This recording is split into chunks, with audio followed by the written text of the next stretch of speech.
So this one? Yes, sir. Oh yes, guys. Yeah, the old MMA media. You remember all that? Yes, the real one. That's it. Well, Joe, I mean, I think a fairly surprise announcement, right? I mean, this snuck up on everybody. So I guess how does it feel now that it's out there in the world? Everybody knows George St-Pierre is going to compete again. I'm excited. That's one of the reasons why I came back. I like to feel the love of the fan, the adrenaline, and it's a serious competition, and I'm excited for it. What got you over the hump? Because I know this has been kind of talked about for a long time. You would tease, maybe I'll grapple. I definitely won't fight, but maybe I'll grapple. But finally you said, yep, I'm in, let's do this. What got you over?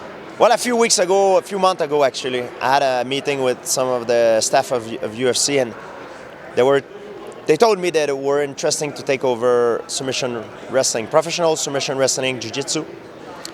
And I know for a fact that it is a sport that is more accessible. It's accessible to a wider range of people than mixed martial art due to the risk of injuries. And I love martial art, and I'm in a position now. I'm 42 years old. I'm not the same man that I was when I was competing. When I was competing in mixed martial art, I wanted to be the strongest man in the world. That was my priority. Now it's no longer my priority. But I still like to train for a competition, and I think it's perfectly fitted for me. I love it. Last thing for me, you look leaner now than you did when you were fighting. So I mean, like, what weight do you think that you'll compete at? And are you looking for guys your size? Are you willing to take on some of these monsters?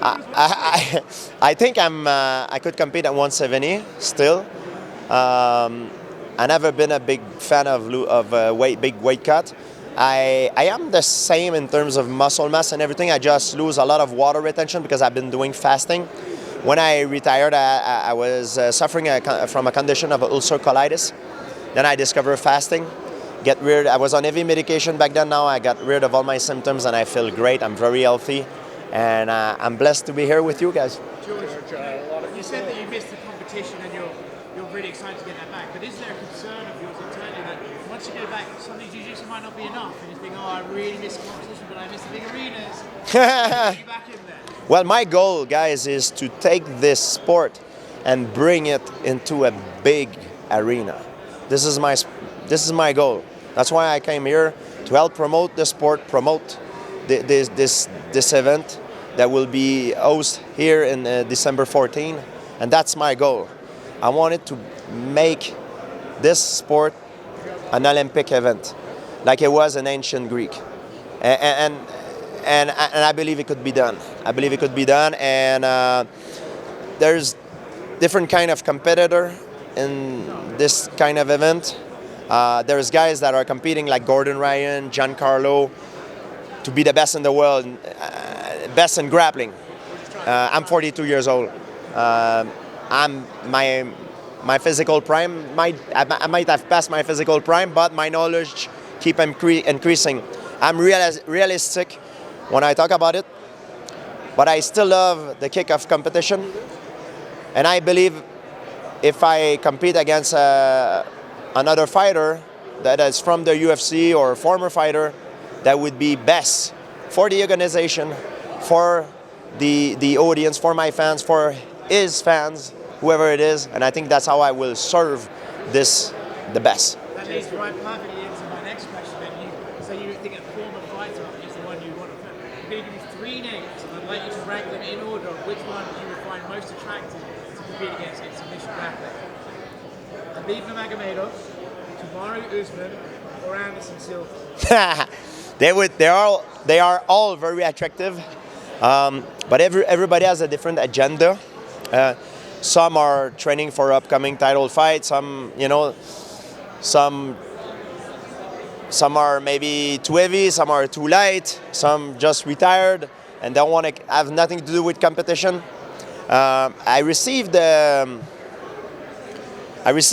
list from UFC today, and we're gonna check and look who's available, and we're gonna take a decision with the UFC and with my people to make sure we go up against someone they think that the people want to see me to compete against. Are any of my names on that list? Do you know? I'm sorry? Are any of the names I just said on that list? Yes.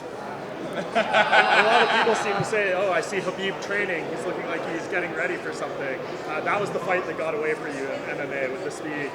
That'd be the ultimate one, you think? It could be. It could be. There's a lot of other potential interesting matchup. But it could be. Everybody has a different agenda, a different schedule, and we'll see. Yeah. Khabib was not on the name on the list, but you know, I have to make sure to see who's available. Now that he knows your name's on the list, he might be on the list. Yeah, that's the thing. My goal is to bring this event to a much bigger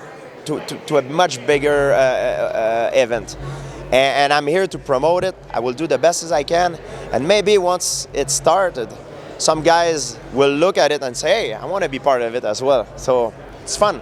George, you fought on the UFC's 20th anniversary card. This year is its 30th anniversary. Where do you think the sport will be at the 40th anniversary? UFC? Yeah. Well, it's worldwide already. It's huge. It's gonna keep growing. It's gonna keep growing. I mean, it's gonna be. You know, in some culture, mixed martial art fighter are the most popular athlete. You know what I mean? When you there's certain places in the world, and when we walk somewhere, like we're bigger than any other athlete. So I think it's just gonna keep be more popular and more popular. You know, in terms of viewership. And just wanted to know what you think of the welterweight champion right now, Leon Edwards, and a lot of debate about who is the best welterweight. You know, he beat Kamaru twice, he's going to fight Colby. What do you just think of the welterweight division and Leon right now? Well, he did an amazing performance. I had time. I spent time with him when I was in England. We had a great time together. I talked to him. He's very smart. What makes a great champion? It's not only physical. It's very mental. And I had a chance to talk to him. He's very, very smart guy. And when you talk to people, sometimes you realize why they're successful. He's very smart, and his head is at the right place. And I'm sure it's only the beginning for him. Who wins, Zuckerberg or Elon Musk? I don't know who will win. You know what I mean? It's a good question. I don't know if this fight will happen. Would you like to see it?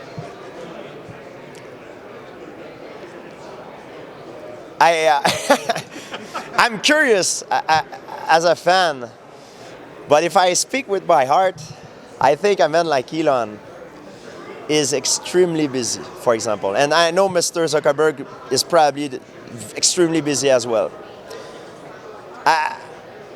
Most of Elon's time is spent on working on things that change the fate of humanity. Therefore, I think they have more important things to do than taking some of their time and get ready for a cage fight. I know it's like dropping a cold shower on you guys, but that's what I really believe. I could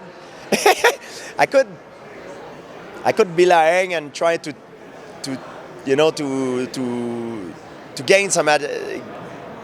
gain some attraction and say, yeah, I want this fight, but that's what I really believe in the depth of my heart. I hope it gets resolved in a different way. Oh God, it's a brain damage. We don't want to damage his brain. We want him to keep working. He can change the fate. He's changing the fate of humanity. These kinds of men are too rare. You know, you cannot waste that opportunity that he has. He can make a leap of increase in terms of technology. He can give us a leap of 100 years old. You know, like this. You know, so we need him. You know. Elon Musk out, Jeff Bezos in. The same thing. You know, the same thing. I mean, ultimately it's his decision. I told Elon that if he needs my help, and I will be there to help him the best as I can. Thanks, George. Thank you.